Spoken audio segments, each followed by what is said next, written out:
if you're watching this FAQ about why did my doctor tell me, or why did my podiatrist tell me, or why have I been told, or why have I read that neuropathy is incurable?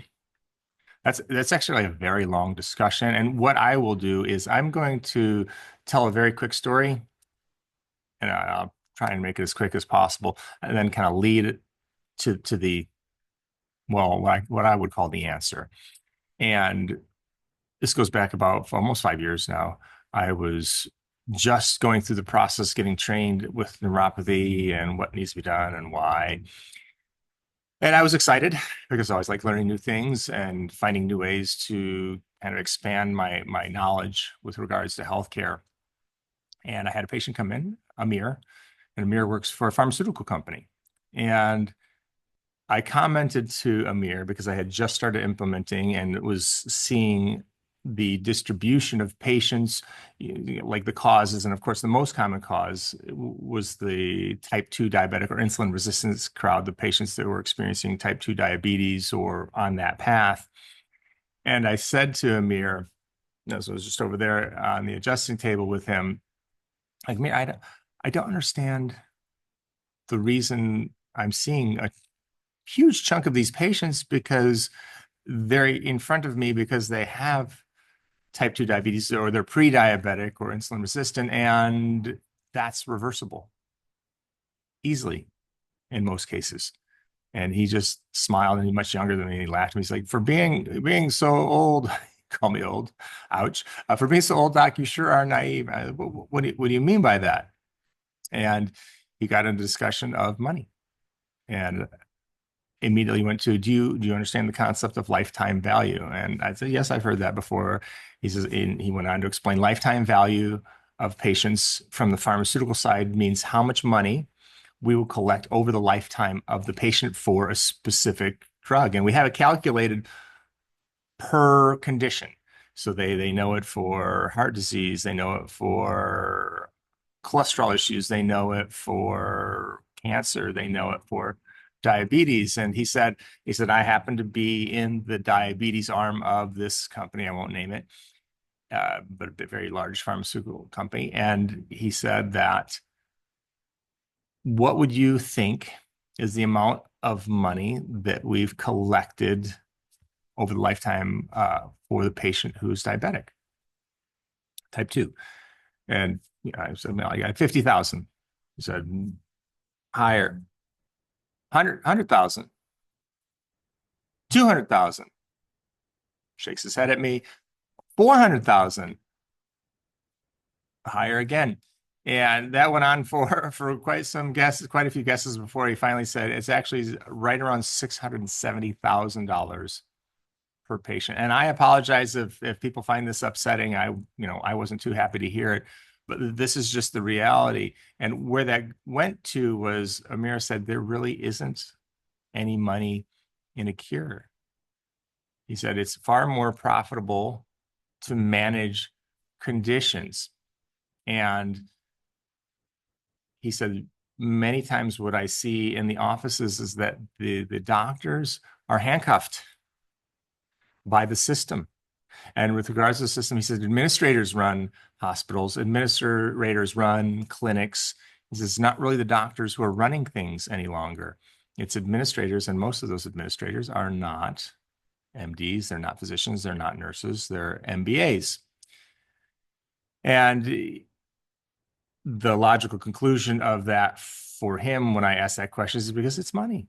And when we talk about neuropathy, doctors are limited to what they're allowed to do, what they're allowed to prescribe, what they're even allowed to recommend when they're talking to patients. They're even limited on the amount of time that they're allowed to spend to patients. And I don't blame them for that. That's a consequence of how managed care systems work. That's a consequence of the whole system, which has been, for lack of a better word, captured and is now being driven by external forces as opposed to well-meaning and well-intended doctors. And very often the doctors are not, excuse me, are not allowed to go down certain paths or certain directions. I'm pretty certain that most of them understand that diet is driving type 2 diabetes. And then like this extends to many health conditions. But when we talk about neuropathy and we have those three dominoes, and I've talked about that in other videos, and I'll cover it briefly here. Almost always when it comes to neuropathy, there are kind of like three pillars. The first issue would be metabolic inflammation that ties back to the gut. The second one would be the vascular system, the circulatory system. And then the third would be, of course, the neurological, the nerves themselves. We generally get some type of metabolic inflammation affecting the gut. And of course, then that carries over into it becomes systemic, specifically to the circulatory system. That inflammation spreads throughout the circulatory system. And then, of course, as it affects the capillaries, closes them down, which then reduces the blood flow. Now we're not getting enough blood oxygen and nutrients out to the nerves, and that normal maintenance and repair process, which keeps that myelin, which is the insulation that protects the nerves, intact, is interrupted or slowed to the point where that myelin, that insulation starts to degrade and break down. So we get demyelination. And when we talk about, there's all different kinds of names for neuropathy, like focal neuropathy, chemo-induced peripheral neuropathy, diabetic peripheral polyneuropathy. The same pattern follows all of those. Some form of inflammation affecting the circulatory system and the blood flow, which then leads to demyelination. The trick is what's starting that first domino, and then we can work backwards and solve the problem. Physicians, MDs, nurse practitioners, they are extremely siloed or forced to stay in the lane. Medicine, when we talk about, I'll talk about my wife was an RN, and she worked for a physician who started out in the Ozarks in Arkansas, and he was a one-man show. He did it all. He was actually the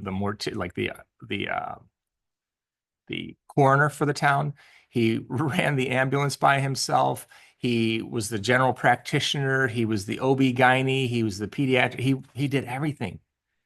And there was no specialization for him. He had to look at the big picture. Over time, what's happened to that system is that doctors became generalists, and they become more specific. And with specificity, maybe comes improved results in terms of a specific issue. But when it comes to broader issues, especially multi-system problems like neuropathy, it's very difficult because it's hard to bring all of those, whether we're talking about the gastroenterologist or the vascular guy or the neurologist. Getting a meeting of the minds is extremely difficult and probably discouraged, honestly, because everybody just do your part, do your part, and don't upset the apple cart, as it were. And that has a negative effect on health because nobody's looking at the big picture. And when nobody looks at the big picture, you can't see the forest for the trees kind of thing. And I'm not going to pretend that I'm the smartest guy in the room, by no means. However, I don't have the burden of somebody telling me to stay in my lane.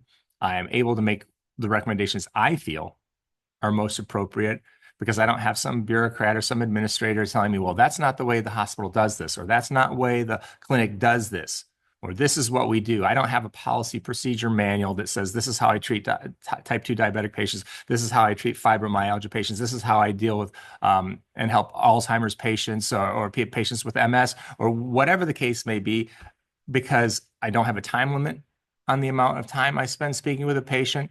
I don't have a book that tells me these are the questions you ask this patient, because every case is going to be different. Every patient's going to be different. There are going to be nuances or little things that will be missed if you're following a checklist. And don't get me wrong, I have a generalized checklist when I speak with patients, but I let the conversations take me where they need to take me, because asking the questions of the patients is generally going to get me the information I need if I ask enough questions and I ask the right questions. And of course, over time, I found that I'm getting better and better at asking questions because I've been in healthcare for 25 years. this has been getting easier for me to identify where I need to go with a patient. And the system discourages that kind of thinking. It's very much, hey, this is the type of patient you have X amount of time with this patient. You got to get him in and out. Boom, boom. That doesn't make sense. And again, I don't blame physicians for that situation. It's a consequence of the system within they're working, and there's some limitations to that system. So when you hear somebody say there's no cure for neuropathy, it's not that there's no cure, it's that there's limitations within that framework, because they don't talk about how the vascular system relates to neuropathy. They don't talk about how metabolic inflammation relates to the vascular system, which relates to the neuropathy. They won't even really get into the fact that neuropathy is just a side effect or a symptom of problems with the other systems. And rarely, I'm fortunate enough to have patients who come to me from physicians and they're told, hey, gut health is a big deal. You need to seek somebody else out. Or even in some cases, very much less common, is the physician will have specific protocols, which I think is great. It's great when they're able to do that. Most of the times, those doctors are not working within a clinic. They have their own clinic, or they're not working within a hospital. They're working on their own. But for a doctor that's tied into a system or a network, especially hospitalists, they are internists, they are forced to follow a rigid set of rules. And that limits their ability to see outside their environment, because they're simply not allowed to. And I know that's a lot of talking, and I apologize for that, but it's a pretty complex issue, and frustrating for me, extremely frustrating, because I see patients get better on a regular basis. I mean, we reverse type 2 diabetes all the time.